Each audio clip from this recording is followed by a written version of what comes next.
जी students, सो जैसे कि आप जानते हैं ना, अभी नेक्स्ट आपका सोशल साइंस का पेपर होने वाला है।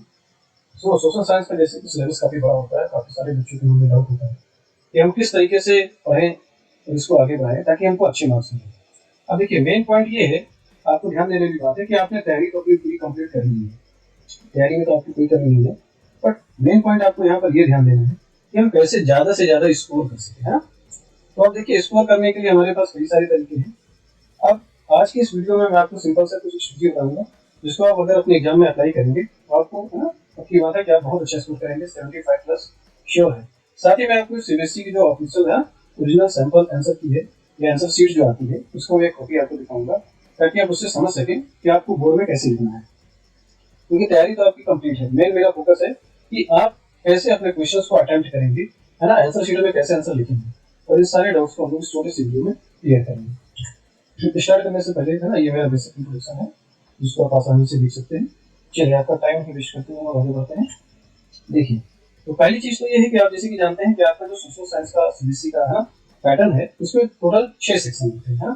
Section A, B, C, D, E और एफ। और टोटल कितने क्वेश्चन होते हैं? 37 क्वेश्चन होते हैं, ठीक है।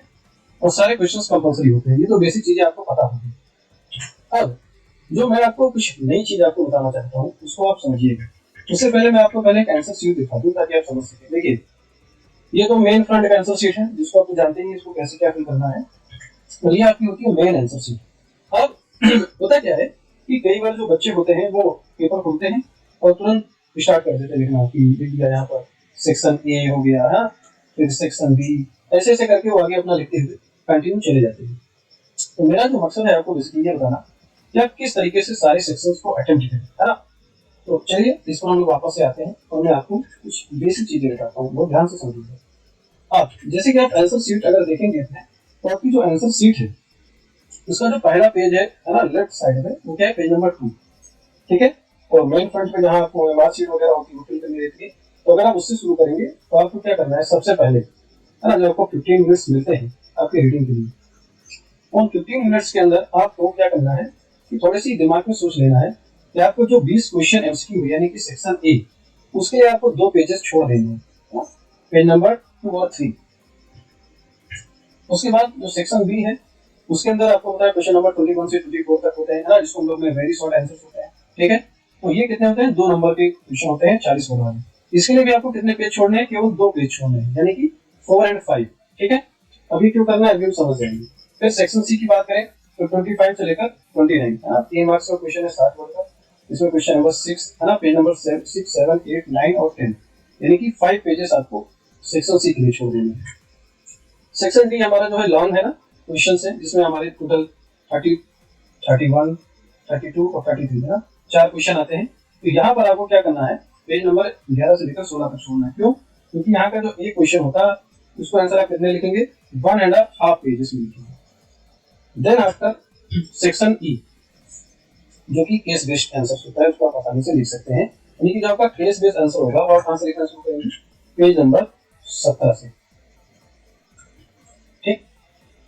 फिर लास्ट आपका सेक्शन क्या है, मैथ का है, जिसमें 5 नंबर का मैथ है, 2 लोकेशन हिस्ट्री से एंड 2 ज्योग्राफी से, ठीक है। ये आपको समझ लेना है। अब अटेम्प्ट करने का तरीका क्या है, ठीक है ना। अब देखिए, अटेम्प्ट करने का तरीका अगर हम बात करते हैं बेसिकली, तो आपको सबसे पहले यहाँ पर ध्यान से देखिए, जैसे कि आपकी आंसर शीट है, तो यहाँ पर आप आंसर शीट में उन पेजेस को क्या करते जाएंगे, छोड़ते जाएंगे, ठीक है। और छोड़ने के बाद में आपको क्या करना है, सबसे पहले आपको सेक्शन ए को अटेम्प्ट करना है, ठीक है। और सेक्शन ए को अटेम्प्ट करने के बाद में बीच में आपको ब्लैंक पेज छोड़ देना है। जैसे फॉर एग्जांपल मान लीजिए सेक्शन ए के बाद आपने सेक्शन बी के लिए छोड़ दिया जगह, सी के लिए छोड़ दिया, डी के लिए छोड़ दिया, फिर आप आ जाएंगे सेक्शन ई पर, ठीक है। अब यहाँ से शुरू होती है मेन पॉइंट, बहुत ही ध्यान से समझिएगा। अब जैसे कि आप जानते हैं, मान लीजिए मैं एक ब्लैंक पेज पर आपको समझाने की कोशिश करता हूँ। जैसे आपको पता है कि आपके पास 4 सेक्शन है, section A, section B, section C, section D और सेक्शन ई। तो सबसे पहले आप क्या करेंगे, सेक्शन ए को अटेम्प्ट करेंगे, ठीक है ना। सेक्शन ए को अटेम्प्ट करेंगे और इसके अंदर उन एमसीक्यूज को अटेम्प्ट करेंगे जो आपको आते हैं। उसके बाद चाहे वो एमसीक्यू 5 है, 10 है, कितने भी 20 में से इतने को कर लेंगे। और फिर तुरंत जो कि मैंने पीछे आपको अभी समझाया है कि कितने सेक्शन में कितने पेज लगेंगे।